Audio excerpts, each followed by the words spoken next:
Salut les amis, on se retrouve pour une nouvelle vidéo sur la série Comment réussir, mes meilleurs conseils et expériences. Et là, on va parler d'un sujet vraiment assez important qui est revenu beaucoup dans les commentaires, dans les petites questions qu'on m'a posées sur la chaîne, qu'on m'a posées sur Instagram ces derniers temps, et à savoir comment réussir à comprendre ces cours de physique.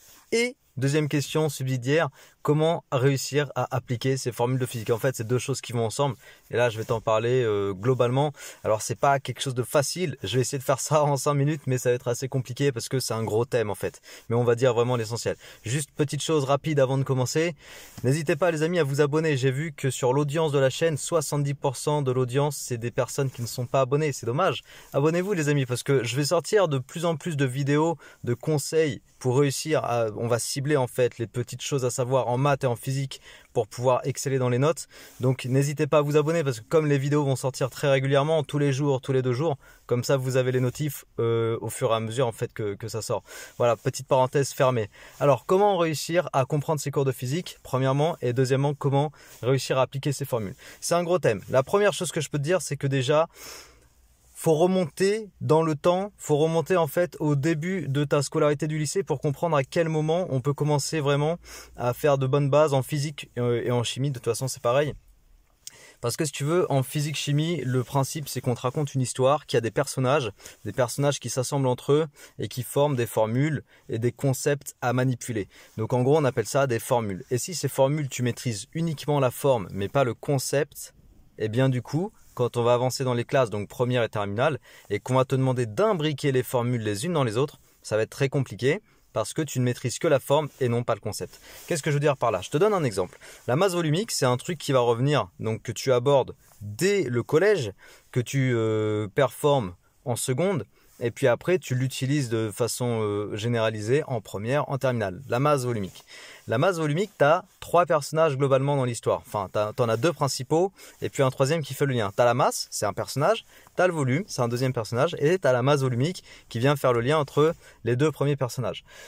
Si tu ne comprends que la forme de cette formule, c'est-à-dire ρ, masse volumique, égale m sur v, si tu ne comprends que la forme, si tu t'attaches que à ça, mais si tu ne comprends pas le fond de la formule, c'est-à-dire le concept, au moment où on va te demander de mélanger cette formule avec d'autres formules, en terminale par exemple, en thermodynamique par exemple, j'aime bien prendre l'exemple de la thermodynamique parce que c'est spécifiquement une des matières dans lesquelles on commence à mélanger pas mal de trucs. Si tu ne sais pas mélanger les formules les unes dans les autres, parce que tu ne connais pas le rôle de chaque personnage, ça va être compliqué. Parce qu'à un moment donné, en physique-chimie, c'est le cas en première et c'est encore plus le cas en terminale, on va vraiment te demander d'aller rechercher par toi-même tes pistes de résolution à partir de quelques données fournies dans l'énoncé, mais du coup, il va falloir mélanger des formules. Tu comprends ce que je dis?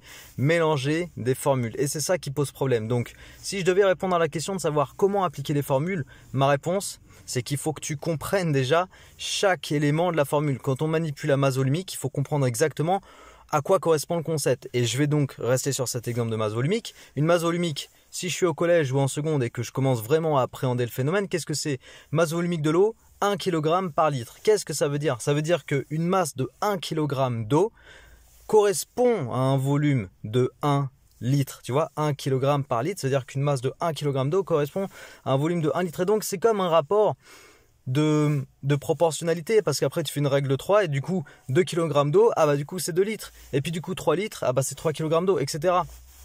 Donc tu as une correspondance. En fait, c'est une correspondance, c'est des relations, tout ça de proportionnalité. Voilà, ça c'est la première chose que je veux te dire. Pour chaque formule, il faut comprendre le concept et non pas la forme.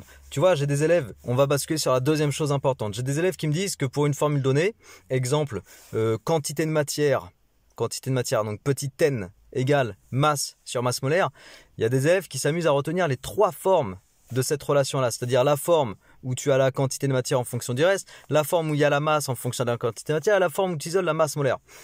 C'est vraiment fastidieux de raisonner comme ça, parce que du coup, en fait, tu t'intéresses uniquement à la forme quand tu fais ça, mais pas du tout à ce que je te disais avant, à savoir le concept. C'est quoi une quantité de matière? Pourquoi c'est masse sur masse molaire? C'est quoi une masse molaire? Pourquoi je parle de masse, tu vois, tous ces trucs-là. C'est quoi, en gros, une mole, à quoi ça correspond globalement quand je m'intéresse à la matière? Ah bah c'est un paquet de 10 puissance 23 atomes ou 10 puissance 23 molécules, etc. Tu vois, c'est ça en fait le truc que je dis être manipuler le concept et non pas juste la forme. Voilà, donc il faut comprendre le fond des choses les amis.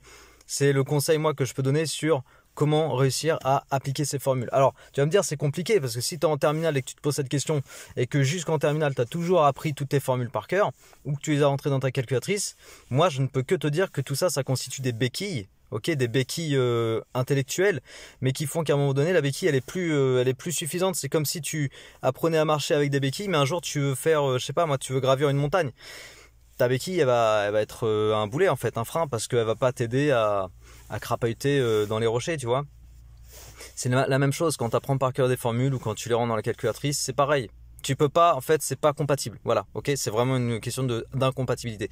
On peut pas tout avoir. Donc, soit tu apprends par cœur et tu rends dans la calculatrice, et dans ce cas-là, tu vas avoir du mal à manipuler les concepts, à mélanger les formules, à imbriquer les formules, etc.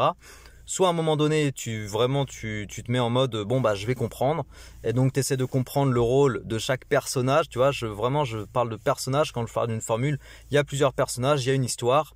Et puis, il faut comprendre l'histoire.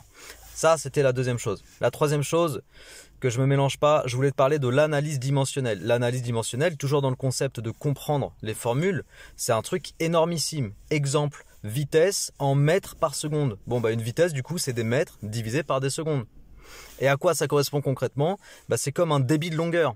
Tu vois, un débit, la notion de débit, quand on dit un débit volumique, eh bien, c'est une quantité en volume qui est transvasée, qui est transférée par unité de temps. Un débit volumique, genre mètre cube par seconde, bah, c'est une quantité de mètres cubes qui a été transvasée par seconde.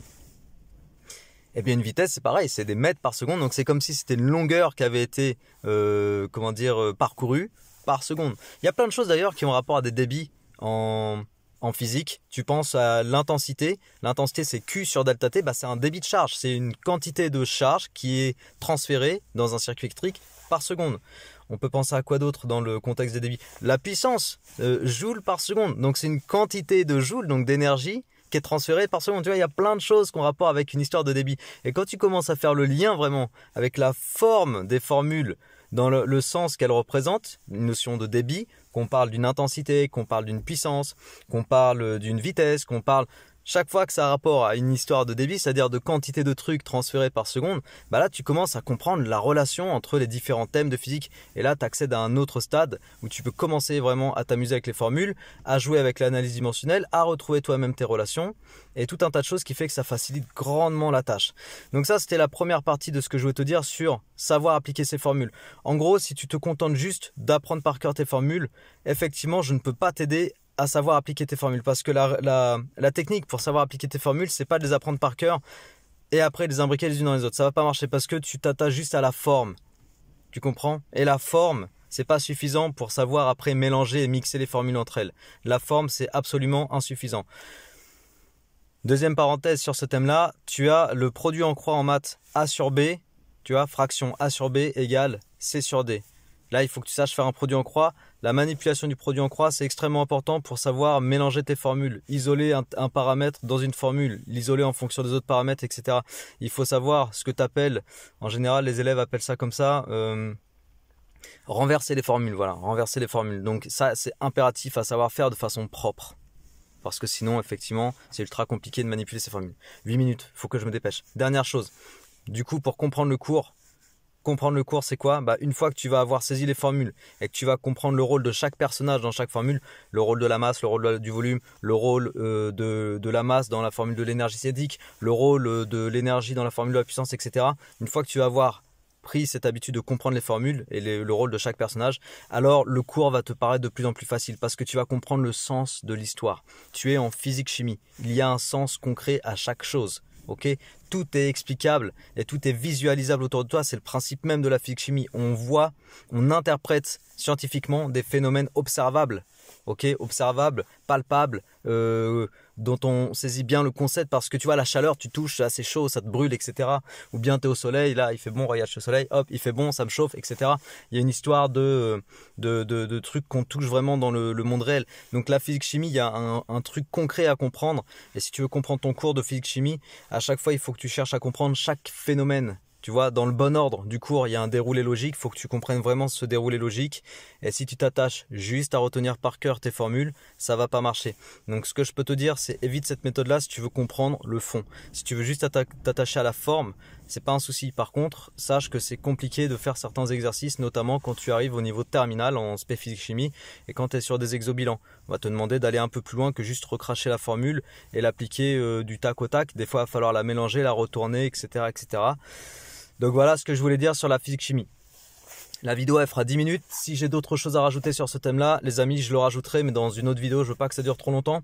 J'espère que j'ai répondu du coup globalement aux questions qu'on a pu me poser sur comprendre son cours. Si vous voulez que j'aille plus loin dans le détail, commentez les amis.